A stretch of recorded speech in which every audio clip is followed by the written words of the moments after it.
ज्ञानदेव तुकाराम, श्री तुकाराम जी अद्भुत भक्त हुए श्री पंडरीनाथ भगवान के। एक बार श्री तुकाराम जी महाराज देहू, महाराष्ट्र में देहू में रहते थे। वहीं पास में एक पर्वत था, उस पर्वत पर बैठ करके श्री तुकाराम जी भजन करते थे।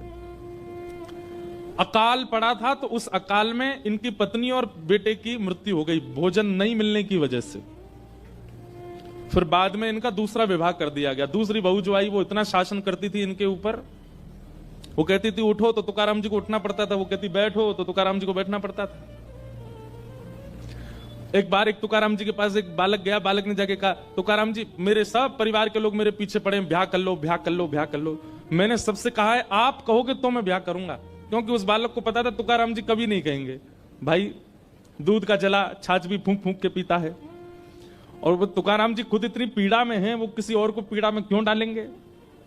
तो बालक अपने परिवार वालों को लेके आया, बोले तुकाराम जी बोल देंगे ब्याह कर लो तो मैं कर लूंगा। उसको विश्वास था कि तुकाराम जी मना करेंगे। सब परिवार के लोग आए, बोले आप बोल दीजिए ये ब्याह नहीं कर रहा है, इतने दिन हो गए, आप बोल देंगे तो इसका ब्याह हो जाएगा। बोलता है आप बोल दोगे तो फिर ये ब्याह कर लेगा। तुकाराम जी बोले निश्चित अभी इसी वक्त इसका ब्याह कराओ। बालक बोला तुकाराम जी ये आप ईर्ष्यावश बोल रहे हो ना, आप ये चाहते हो कि जो पीड़ा आपको हो रही है वो मुझे भी हो। तुकाराम जी ने उसको उठा, इधर बैठ, क्या बात है। बोले आप इतनी पीड़ा में रहते हैं, आपकी पत्नी पूरा नगर जानता है, आपको डांटती है, सब करती है वो, फिर भी आप कह रहे हो कि इसका ब्याह कर दो। जो खुद इतनी पीड़ा में है वो दूसरे को ब्याह के लिए कैसे कह सकता है। इतनी प्रतिकूल पत्नी है आपकी, फिर भी आप बोलते। तो तुकाराम जी बोले देख एक मेरी बात सुन, देख अगर अनुकूल पत्नी आ जाए, जैसा तू है वैसी तेरी पत्नी आ जाए तो फिर कोई दिक्कत नहीं है, तू भी भजन करना वो भी भजन करेगी। और अगर प्रतिकूल पत्नी आ जाएगी तो एक गांव में दो तुकाराम हो जाएंगे, मैं भी और तू भी। अकेले तुकाराम से क्या काम चले।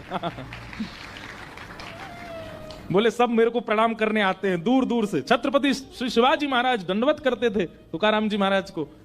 बोले गांव में मेरे घर में मेरा सम्मान नहीं है, लेकिन बाहर देख लाखों की तादाद में लोग दर्शन करने आते हैं। अनुकूल पत्नी होगी तो दोनों भजन करना, प्रतिकूल होगी तो एक तुकाराम और बन जाएगा। मतलब तुकाराम जी क्या बोले, मेरे तुकाराम बनने का बहुत बड़ा कारण मेरी प्रतिकूल पत्नी है। ये विपरीत है, इसीलिए मैं ठाकुर जी के ज्यादा समीप हूं। ये अनुकूल होती तो इससे मेरा प्रेम हो जाता, ये मेरे अनुकूल होती तो मैं इसी का ध्यान रखता, इसी के पास रहता, इससे बातें करता, इसकी सुनता, इसी में ही रमा रहता। लेकिन ये प्रतिकूल है, इसलिए इसके बट का प्रेम भी मैं विट्ठल से करता हूं, और बस चुपचाप सुनता हूं क्या बोलती है, जो कहती है सह लेता हूं, मारती है कभी कुछ कह देती है तो कोई दिक्कत नहीं। ऐसे श्री तुकाराम जी महाराज। तो उनके बारे में मैं क्या बता रहा था कि हम लोग जब धन की अधिकता हो जाती है तो कहीं ना कहीं हमारे मन में आ जाता अब इससे कुछ भोगा जाए, इससे कुछ ऐसा किया जाए जो पाप जन्य है। या विश्वास मानिएगा, धन अधिक हो जाए और व्यक्ति के जीवन में सत्संग नहीं है तो धन की अधिकता उसको कभी ना कभी पाप की ओर ले जाती है। तो जब छत्रपति शिवाजी महाराज को पता चला कि श्री तुकाराम जी महाराज की पत्नी और बेटा, पहली पत्नी और बेटा इसलिए मर गए क्योंकि अकाल में उनके यहां भोजन नहीं था, तो शिवाजी महाराज ने किसी से पूछवाया, बोले इनके घर की स्थिति कैसी है। तो बोले ज्यादा अच्छी नहीं है, बस ये भक्त हैं इसलिए इनका नाम तो बहुत है पर धन नहीं है इन पे। तो शिवाजी महाराज ने खूब सारी बैलगाड़ियों में भर करके सुंदर सुंदर रत्न भेजे तुकाराम जी महाराज के पास। मंत्री आया और मंत्री ने आकर के कहा, बोले महाराज छत्रपति शिवाजी महाराज ने आपके लिए कुछ भेंट भेजी है। भेंट को देख करके उन्होंने तुरंत मना किया, मुझे नहीं चाहिए, इसको ले जाओ। बोले क्यों नहीं चाहिए। तब दो बातें कही तुकाराम जी ने, ध्यान से सुनना। पहली बात कहते हैं, जो पाप का मूल है उसको मैं क्यों लूं। मंत्री जी एक बात मुझे बताइए, दुनिया में जितने पापी हैं सबके नाम गिनो, पापियों के नाम याद हो तो पापियों के नाम गिनो। आप भी अगर किसी पापी को जानते हैं, वैसे तो किसी को पापी मानना नहीं, लेकिन फिर भी जो पाप कर्म करता हो, कोल्हापुर में हो या कहीं भी हो, आपकी रिश्तेदारी में हो, मित्रों में हो, जो पाप कर्म करता हो। पाप कर्म किसको कहते हैं, परस्त्री गमन को पाप कर्म कहते हैं, माता पिता की अवहेलना करने वाले को पाप कर्म कहते हैं, अपनों से ही द्वेष रखने वाले को पाप कर्म कहते हैं, मांस मदिरा आदि भक्षण करने वाले को पाप कर्म कहते हैं, अधर्म के मार्ग पर चलने वाले को पाप कर्म कहते हैं, कुदृष्टि रखने वाले को पाप। तो ये सब जिसके अंदर हो आप खुद विचार कर लो।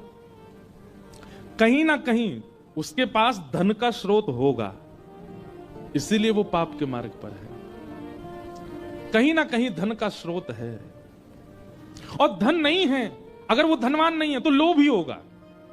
ये लोभ और धन, ये पाप का बीज है, वो मैं क्यों लूं? इसी से ही पाप कर्म की इच्छा प्रकट होती है, मुझे नहीं चाहिए।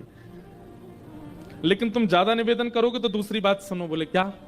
जिसको विठ्ठल रूपी रत्न मिल गया उसको अब संसारी रत्न की आवश्यकता नहीं है। जिसको साक्षात श्री कृष्ण पायो जी मैंने नाम। तो श्री तुकाराम जी महाराज सेनापति से बोले कि भैया, पहली बात तो ये पाप का मूल है, इसको मैं रखूंगा, कहीं ना कहीं पाप मुझसे बनेगा।